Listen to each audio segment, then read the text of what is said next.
धुळे महानगरपालिकेच्या होणाऱ्या या निवडणुकीमध्ये मी भारतीय जनता पार्टीच्या वतीने माझा नामनिर्देशन फॉर्म ओबीसी गटातून भरलेला होता, परंतु पक्षाचे ज्येष्ठ नेते, या राज्याचे यशस्वी मुख्यमंत्री देवेंद्रजी फडणवीस साहेब, आपल्या जिल्ह्याचे पालकमंत्री जयकुमार भाऊ रावत, जिल्हाध्यक्ष गजेंद्र शेठ अंपळकर, ज्येष्ठ नेते माजी मंत्री बाबासाहेब सुभाषजी भामरे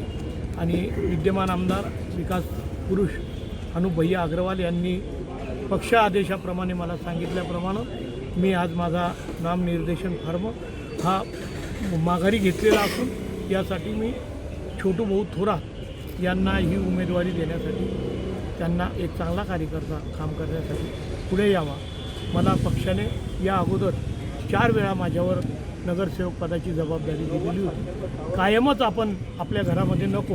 म्हणून मी ही जबाबदारी त्यांच्याकडे सोपवतो.